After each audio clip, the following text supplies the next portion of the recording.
Good morning, Jai Shri Krishna. Let's close the eyes, hands in Dhyan Mudra. Keep the back straight, relax shoulders. We'll chant long Omkar for a minute.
Om Shanti Shanti Shanti. Let's keep the eyes closed, join the hands at back of the body. You can interlock the fingers. Bow down to the Mother Supreme Earth. Raise both hands up toward the ceiling. Inhale, come back up. Rub the palms against each other. Generate urja, make them warm. Place warm hands all over the face and eyes. Blink the eyes few times under the palms. Slowly slide the hands down. Gently open the eyes. Just start with light exercise. Sukshma Vyayam. As we inhale, raise both hands up. Stretch the upper body upward. Exhale. Twist the upper body to the one side. Look back. Align chin with the shoulder. Keep pushing the knee forward. Feel the stretches, feel the twist. Inhale, back to center. Exhale to the other side. Try to keep trunk vertical, back straight. We are just twisting the upper body. Inhale, come back. We'll do one more time, both the side. Feel the stretches. Keep the awareness within the body. Back to center and complete onto the other side.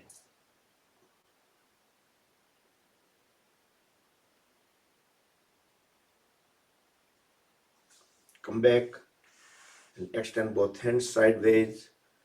Drop the right hand down on the floor wherever it reaches. Inhale and raise left hand up. Stretch the left hand even further up.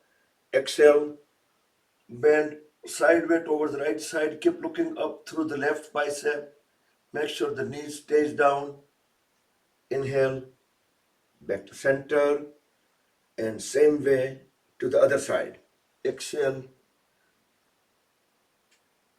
Look through the right bicep toward the ceiling.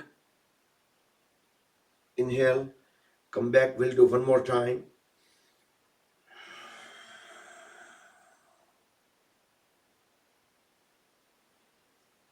Come back and complete to the other side.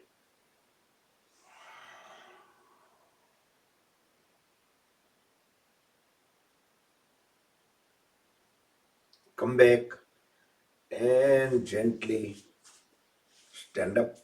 Uttishtatu.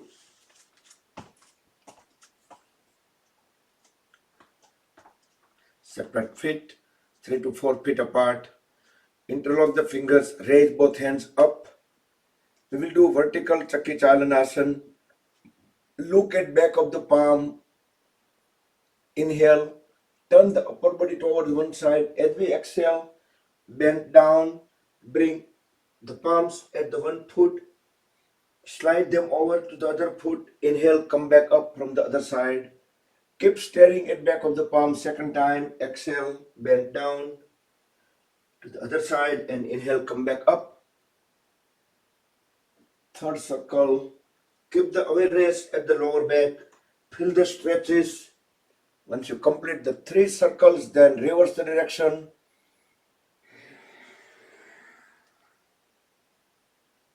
And complete the 3 circles in reverse direction.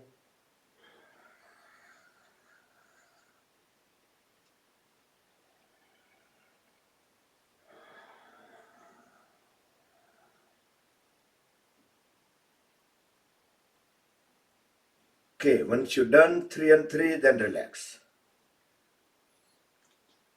Then separate the feet even further apart. Extend both hands straight, both arms parallel to each other, parallel to the floor. We will do Kati Chakrasana. Deep inhale, deep exhale. Twist the upper body to the one side. Keep on following one palm all the way back. Other hand will go to the opposite side shoulder. Inhale, back to center. Exhale to the other side. Try to keep trunk vertical. We are just twisting. Feel the stretches at the lower back. Elbows and palms stay at the shoulder level all the time. Inhale. Come back. We'll do one more time.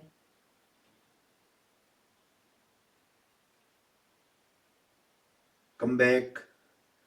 And complete onto the other side.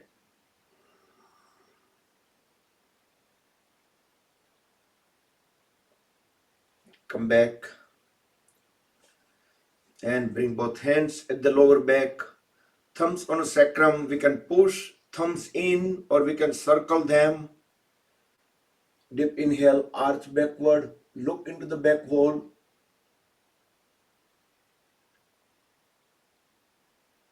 Exhale, come back up. Straighten the trunk. Inhale again. Exhale, bend forward and down. You can push head and trunk as low as possible. We can use a little force. Inhale, come back up and relax. Move front of the mat. Let's start the Surya Namaskar poses, starting the music.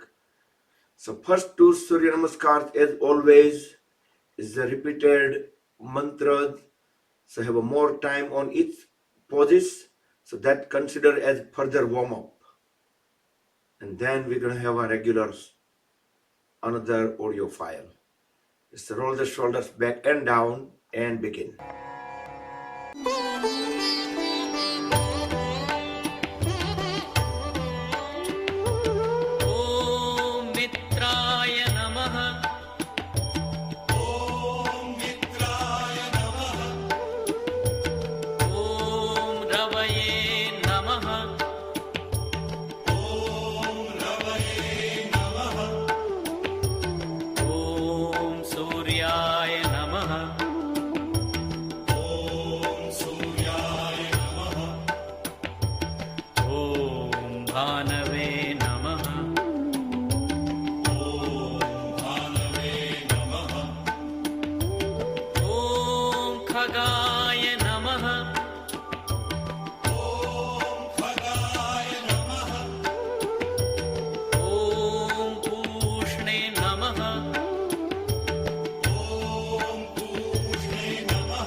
भानवे नमः।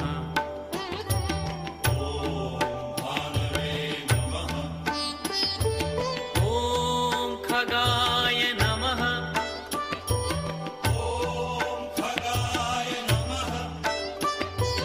ॐ पूष्णे नमः।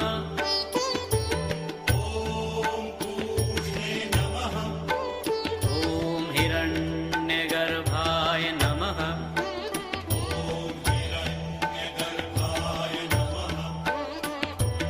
ॐ मरीचये नमः।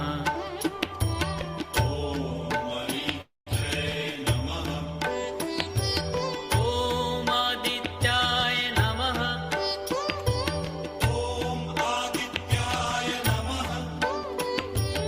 ॐ सवित्रे नमः।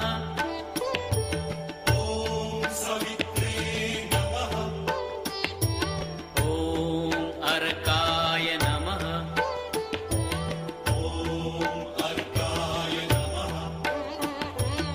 ॐ भास्कराय नमः।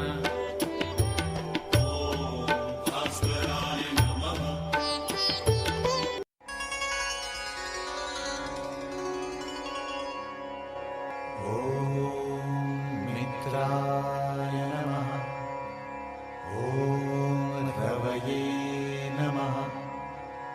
ॐ सूर्याय नमः। ॐ भानवे नमः। ॐ खगाय नमः। ॐ पूष्णे नमः।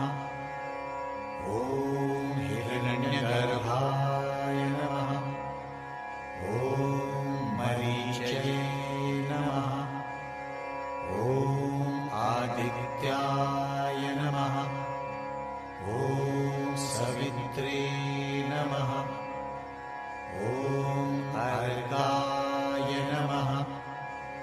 ॐ भास्कराय नमः। ॐ श्री सवितृ सूर्यनारायणाय नमः। ॐ मित्राय नमः। ॐ रवये नमः। ॐ सूर्याय नमः। ॐ भानवे नमः। ॐ खगाय नमः। ॐ पूष्णे नमः। ॐ हिरण्यगर्भाय नमः। ॐ मरीचये नमः। ॐ आदित्याय नमः। ॐ सवित्रे नमः। ॐ अर्काय नमः। ॐ भास्कराय नमः। ॐ श्री सवितृ सूर्यनारायणाय नमः। ॐ मित्राय नमः। ॐ रवये नमः। ॐ सूर्याय नमः। ॐ भानवे नमः। ॐ खगाय नमः। ॐ पूष्णे नमः। ॐ हिरण्यगर्भाय नमः। ॐ मरीचये नमः। ॐ आदित्याय नमः। ॐ सवित्रे नमः। ॐ अर्काय नमः। ॐ भास्कराय नमः। ॐ श्री सवितृ सूर्यनारायणाय नमः। ॐ मित्राय नमः। ॐ रवये नमः। ॐ सूर्याय नमः। ॐ भानवे नमः। ॐ खगाय नमः।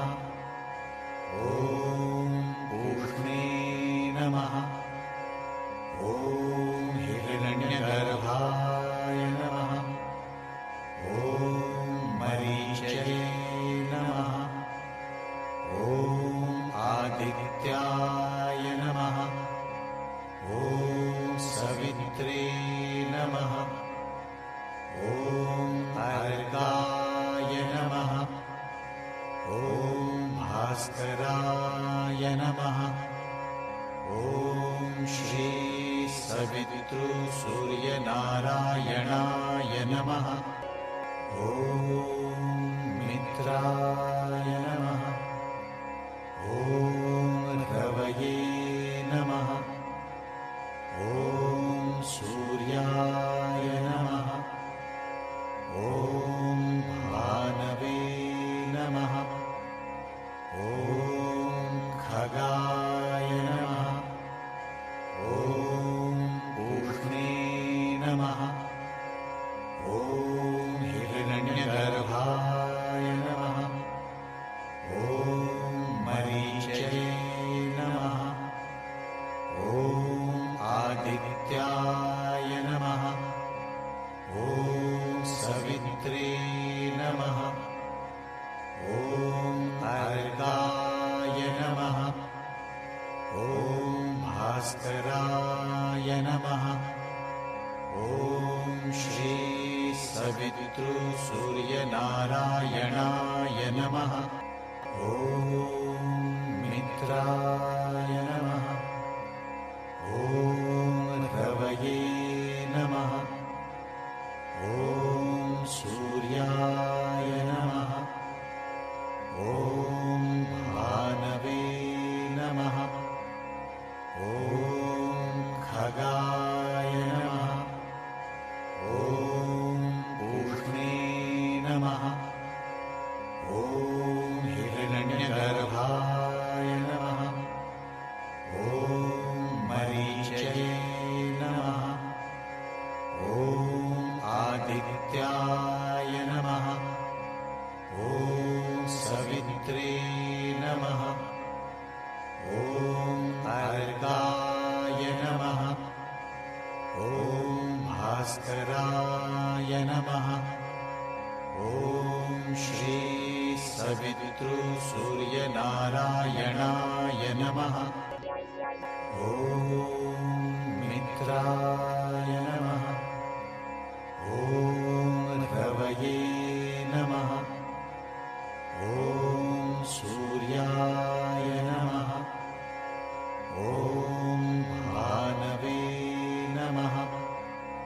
ॐ खगाय नमः। ॐ पूष्णे नमः। ॐ हिरण्यगर्भाय नमः। ॐ मरीचये नमः। ॐ आदित्याय नमः। ॐ सवित्रे नमः। ॐ अर्काय नमः। ॐ भास्कराय नमः। ॐ श्री सवितृसूर्यनारायणाय नमः। ॐ मित्राय नमः।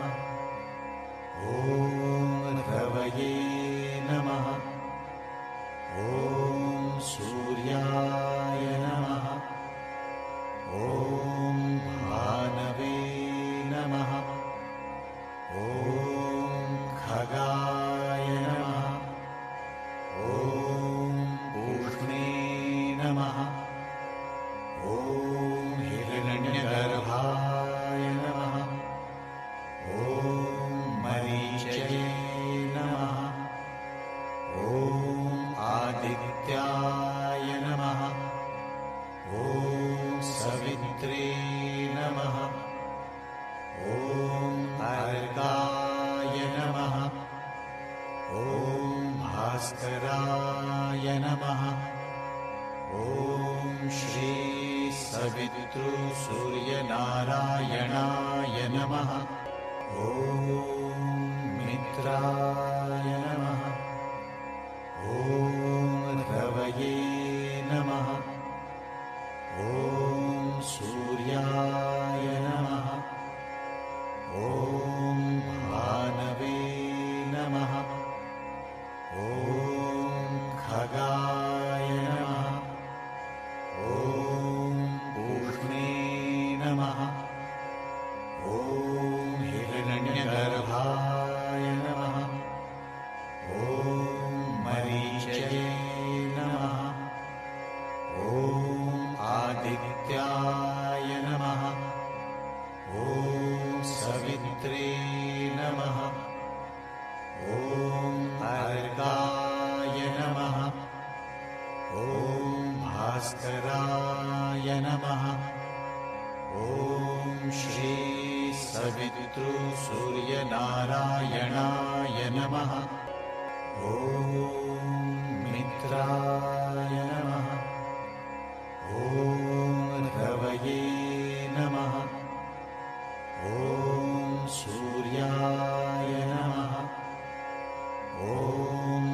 सवित्रे नमः। ॐ अर्काय नमः। ॐ भास्कराय नमः। ॐ श्री सवितृसूर्यनारायणाय नमः।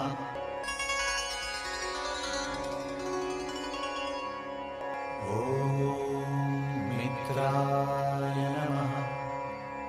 ॐ रवये नमः। ॐ सूर्याय नमः। ॐ भानवे नमः। ॐ खगाय नमः। ॐ पूष्णे नमः। ॐ हिरण्यगर्भाय नमः। ॐ मरीचये नमः। ॐ आदित्याय नमः। ॐ सवित्रे नमः। ॐ अर्काय नमः। ॐ भास्कराय नमः। ॐ श्री सवितृसूर्यनारायणाय नमः। ॐ मित्राय नमः। ॐ रवये नमः। ॐ सूर्याय नमः। ॐ भानवे नमः। ॐ खगाय नमः। ॐ पूष्णे नमः। ॐ हिरण्यगर्भाय नमः। ॐ मरीचये नमः। ॐ आदित्याय नमः। ॐ सवित्रे नमः। ॐ अर्काय नमः। ॐ भास्कराय नमः। ॐ श्री सवितृसूर्यनारायणाय नमः। ॐ मित्राय नमः। ॐ रवये नमः। ॐ सूर्याय नमः। ॐ भानवे नमः। ॐ खगाय नमः। ॐ पूष्णे नमः। ॐ हिरण्यगर्भाय नमः। ॐ मरीचये नमः। ॐ आदित्याय नमः। ॐ सवित्रे नमः। ॐ अर्काय नमः। ॐ भास्कराय नमः। ॐ श्री सवितृसूर्यनारायणाय नमः। ॐ मित्राय नमः। ॐ रवये नमः। ॐ सूर्याय नमः। ॐ भानवे नमः।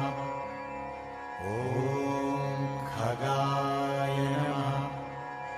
ॐ पूष्णे नमः। ॐ हिरण्यगर्भाय नमः। ॐ मरीचये नमः।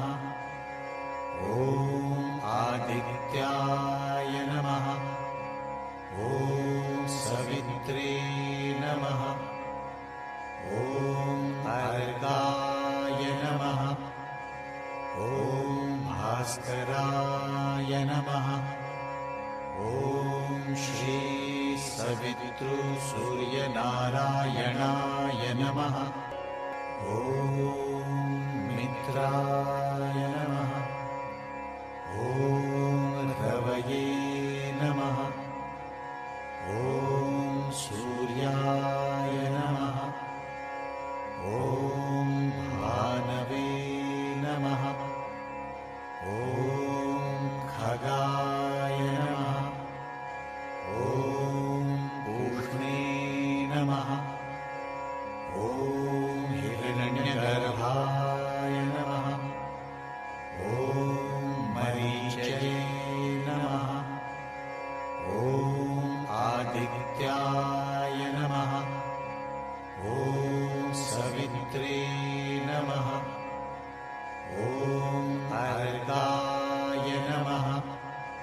ॐ भास्कराय नमः।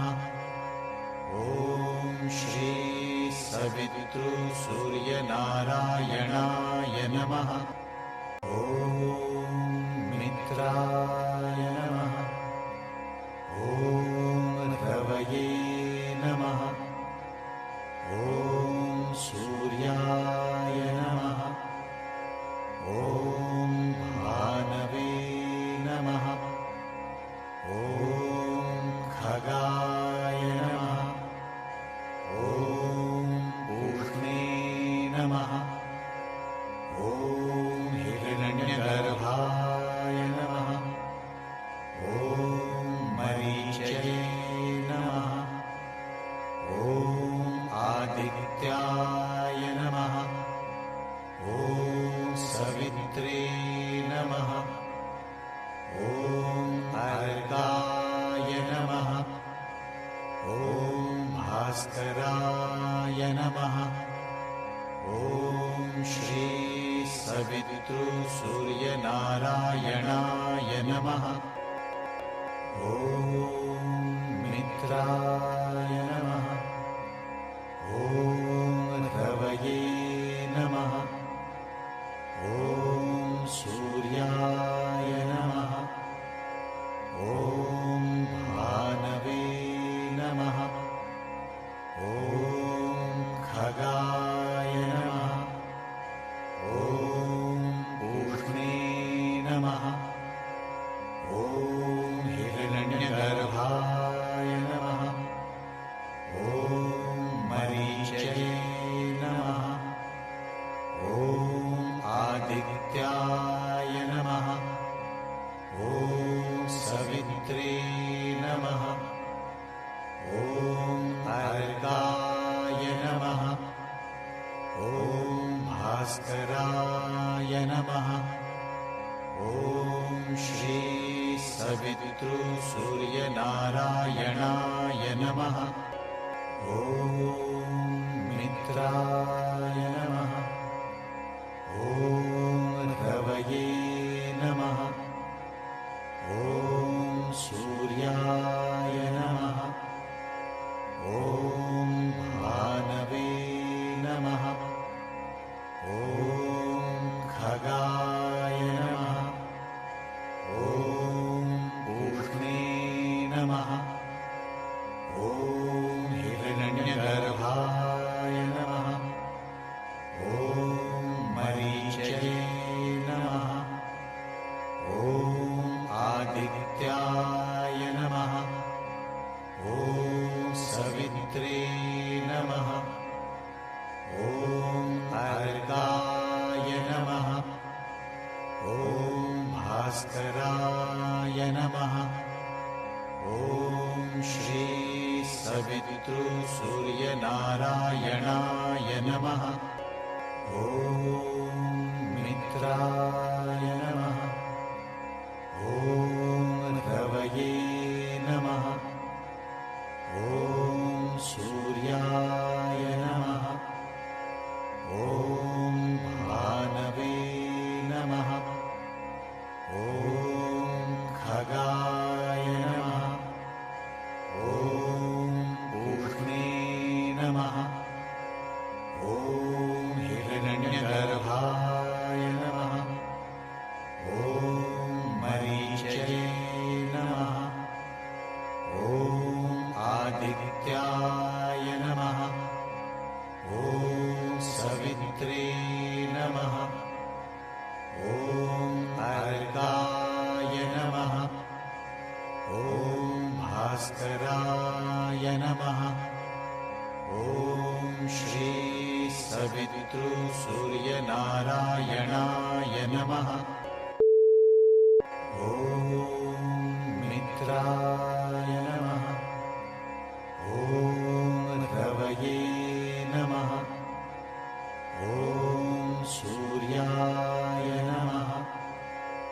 ॐ भानवे नमः। ॐ खगाय नमः। ॐ पूष्णे नमः।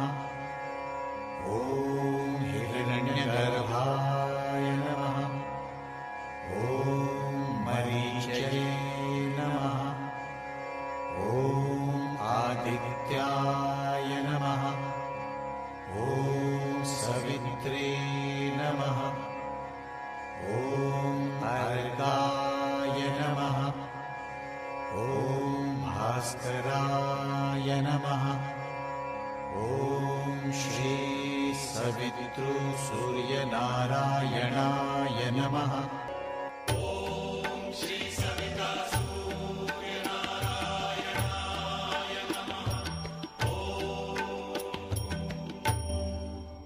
Good morning, Jai Shri Krishna.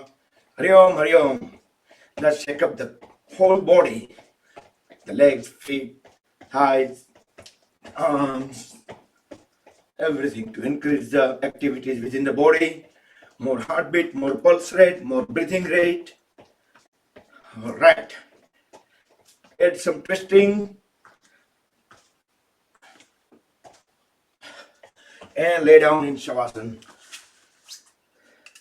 Close the eyes, completely still the body. Deep breath in, deep breath out few times, then let the breath become completely normal, natural.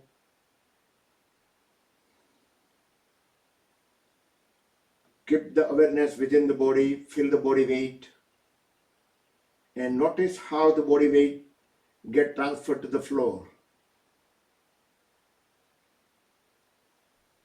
Let's do the body scanning, moving the awareness precisely body by body part from head to toes, then return from toes to the head. Making a trip in 3 minutes at each body part. Try to acknowledge, recognize any kind of heartbeat, pulse, relaxation, sensations, vibrations, blood circulations, anything, whatever we can feel. And time starts now.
Last 10 seconds to bring the awareness back to the head if you haven't yet.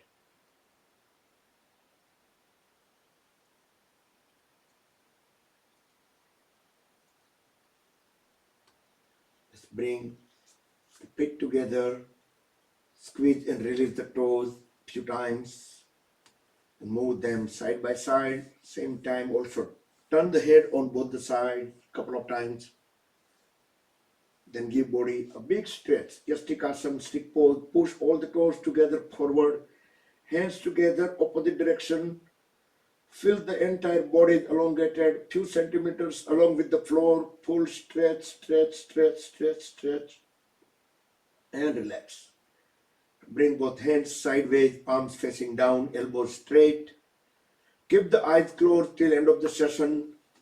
Fold the knees, so heels will be at the hips. Deep inhale.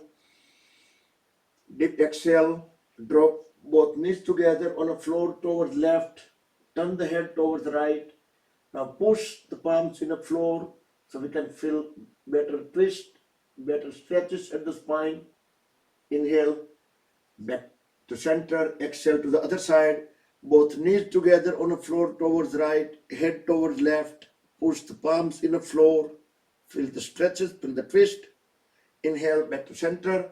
Now lift the feet just a little bit up away from the floor. Exhale, drop the folded legs towards left, head towards right. Inhale, back to center. Exhale, legs towards right, head towards left for a few seconds, and bring entire body towards right. Stay on right for a couple more breaths in and out.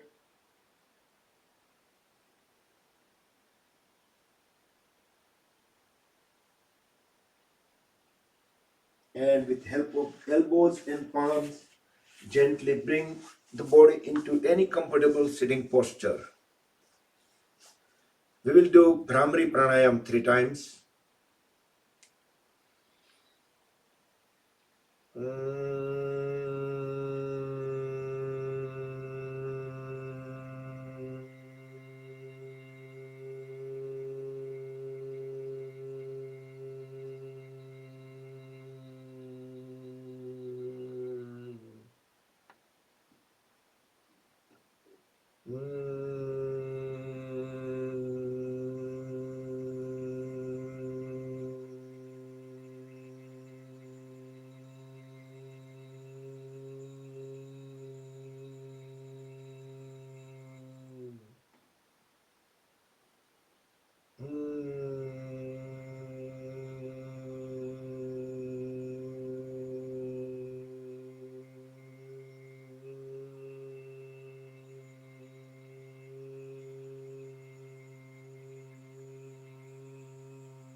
Om Shanti Shanti Shanti.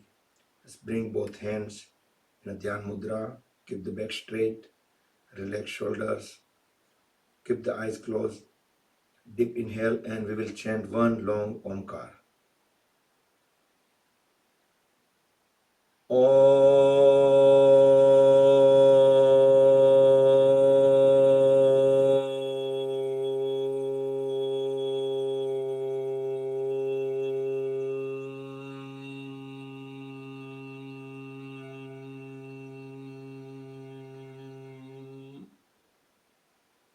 Om Shanti Shanti Shanti.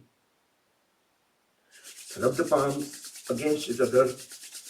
Apply a little bit extra pressure on the palms. Generate more urja, make them more warm. Cover the eyes and face under warm hands. Blink the eyes slowly under the palms and let the urja enter into the eyes. Now move the bottom of the palms over the eyes. Gently massage the eyelids. Spread the fingers apart and slowly slide the hands down over the face. Gently open the eyes. Rub the palms one more time.